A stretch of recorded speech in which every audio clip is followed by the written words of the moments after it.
It was, as far as I can ascertain, in September of the year 1811 that a post-chaise drew up before the door of Aᴜᴅɪᴏ Hall in the heart of Lincolnshire.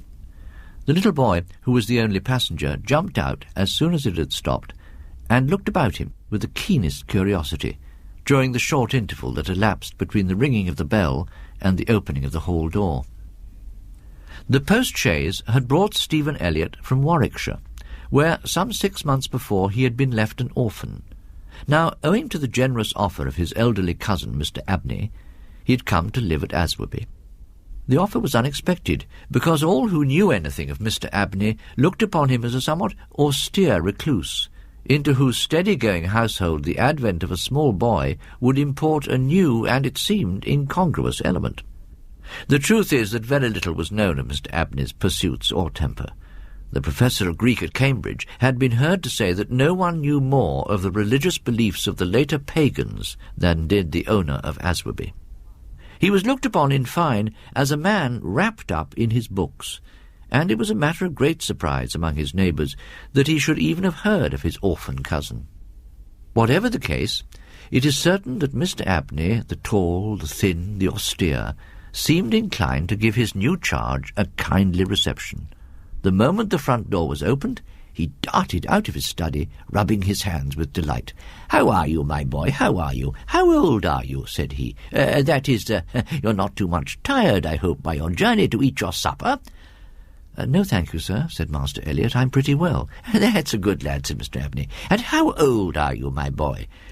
It seemed a little odd that he should have asked the question twice in the first 2 minutes of their acquaintance. "I'm 12 years old next birthday, sir," said Stephen. "Sure it's 12? You certain?" "Yes, quite sure, sir." Well, take him to Mrs. Bunch's room, Parkes, and let him have his tea, supper, whatever it is." "Yes, sir," answered the staid Mr. Parkes, and conducted Stephen to the lower regions. Mrs. Bunch was the most comfortable and human person whom Stephen had as yet met at Aᴜᴅɪᴏ, and they were great friends within 1/4 of an hour. Her residence at the Hall was of 20 years' standing, and consequently, if anyone knew the ins and outs of the house and district, it was Mrs. Bunch. Nor was she by any means disinclined to communicate her information. One November evening, Stephen was sitting by the fire in the housekeeper's room, reflecting on his surroundings. "Is Mr. Abney a good man, and will he go to heaven?" he suddenly asked. "Good?" said Mrs. Bunch. "Master's as kind a soul as ever I see. Didn't I tell you of the little boy as he took in out the street this 7 years back? And the little girl, 2 years after I come here." No, do tell me, Mrs. Bunch, this minute." "Well," said Mrs. Bunch, "this little girl lived with us 3 weeks, it might be, and then one morning she got out of bed afore any of us had opened an eye, and neither track nor trace of her have I set eyes on since. Well, Master was wonderful put about, and had all the ponds dragged, but it's my belief she was had away by gypsies. Oh, dear, an odd child she was, so silent in her ways, and so domesticated she was. It was surprising." "And what of the little boy?" inquired Stephen. "Ah, that poor boy," sighed Mrs. Bunch. "He were a foreigner. Giovanni he called hisself, and he come in to drive one winter day, and Master had him in that minute and asked him all about where he come from and how old he was and where were his relatives, and all as kind as heart could wish. But it went the same way with him. Oh, they're an unruly lot, them foreign nations. He was off one fine morning just the same as the girl." That night Stephen had a curious dream. He found himself staring through the glazed door of a disused bathroom situated at the end of a passage at the top of the house. The moon was shining through the window, and he was gazing at a figure which lay in the bath. As he looked, a moan seemed to issue from its lips, and the arms began to stir. The terror of the sight forced Stephen backwards, and he awoke to the fact that he was indeed standing on the cold boarded floor of the passage in the full light of the moon. With a courage which I do not think can be common among boys of his age, he went to the door of the bathroom to ascertain if the figure of his dream were really there. It was not, and he went back to bed. The spring equinox was approaching, as Mr. Abney frequently reminded his cousin, adding that this had always been considered by the ancients to be a critical time for the young, and that Stephen would do well to take care of himself and to shut his bedroom window at night. One Friday night in March, Mrs. Bunch was occupying herself in mending his nightgown. "Oh, gracious me, Master Stephen," she broke forth rather irritably. "How do you manage to tear your nightdress all to flinders this way? Oh, look here, sir, what trouble you do give to poor servants after darn and mend after you." There was indeed a most destructive and apparently wanton series of slits or scorings in the garment. They were confined to the left side of the chest, and Stephen was sure they were not there the night before. "But, Mrs. Bunch," he said, "they're just the same as the scratches on the outside of my bedroom door, and I'm sure I never had anything to do with making them." Mrs. Bunch gazed at him, open-mouthed, then snatched up a candle, departed hastily from the room, and was heard making her way upstairs. In a few minutes she came down. "Well," she said, "Master Stephen, it's a funny thing to me how them marks and scratches can come there. It's too high up for any cat or dog to have made 'em, much less a rat. For all the world like a Chinaman's fingernails. Oh, I wouldn't say nothing to Master if I was you, my dear. Just turn the key of the door when you go to your bed." We have now arrived at March the 24th, 1812. It was a day of curious experiences for Stephen, a windy, noisy day, which filled the house and the gardens with a restless impression. As Stephen stood by the fence of the grounds and looked out into the park, he felt as if an endless procession of unseen people were sweeping past him on the wind, borne on resistlessly and aimlessly, vainly trying to stop themselves, to catch at something that might resist their flight and bring them back again into contact with the living world of which they had formed a part. After luncheon that day, Mr. Abney said, "Stephen, my boy, do you think you could manage to come to me tonight as late as 11 o'clock in my study? I shall be busy until that time, and I wish to show you something connected with your future life, which is most important that you should know. You're not to mention this matter to Mrs. Bunch or to anyone else, and you better go to your room at the usual time." Here was a new excitement added to life. Stephen eagerly grasped at the opportunity of sitting up till 11 o'clock. He looked in at the library door on his way upstairs that evening, and saw a brazier, which he had often noticed in the corner of the room, moved out before the fire. An old silver-gilt cup stood on the table, filled with red wine, and some written sheets of paper lay near it. Mr. Abney was sprinkling some incense on the brazier from a round silver box as Stephen passed, but didn't seem to notice his step. The wind had fallen, and there was a still night and a full moon. At about 10 o'clock, Stephen was standing at the open window of his bedroom. From time to time, strange cries as of lost and despairing wanderers sounded from across the mere.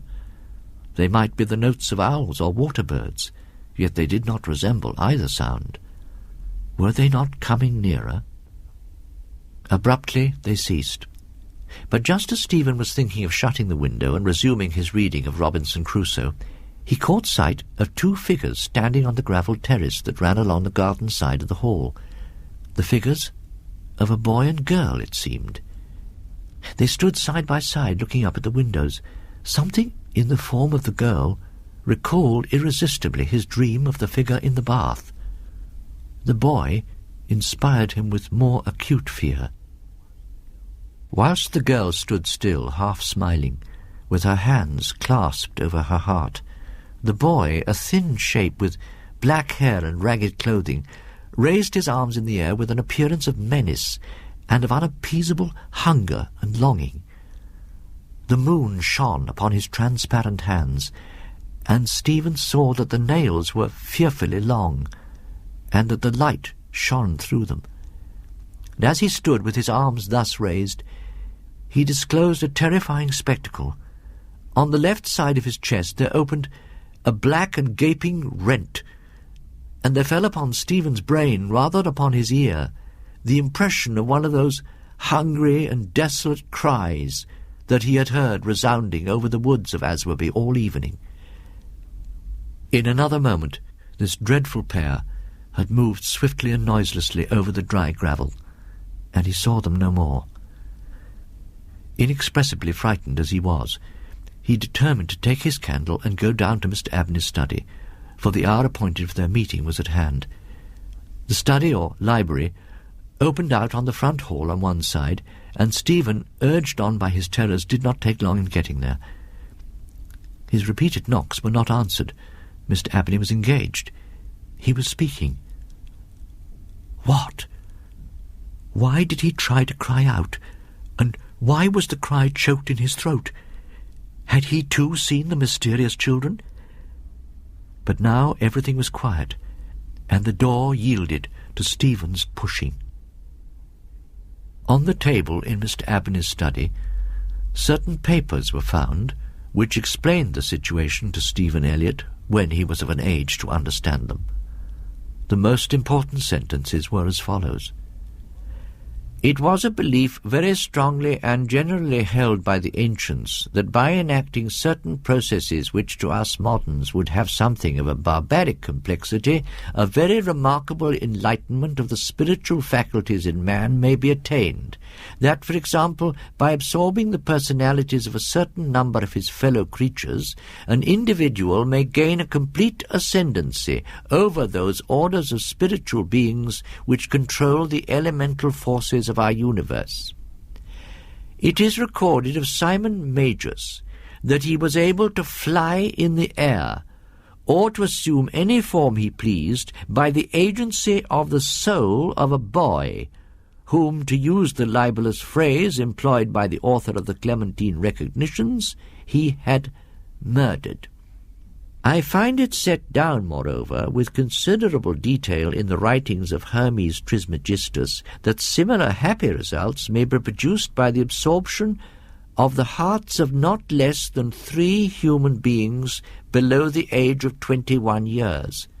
To the testing of the truth of this receipt, I have devoted the greater part of the last 20 years, selecting as the corpora vilia of my experiment such persons as could be conveniently removed without occasioning a sensible gap in society. The first step I effected by the removal of a gypsy girl, the second by that of a wandering Italian lad. My final victim will be my cousin, Stephen Elliott. His day must be this March the 24th, 1812.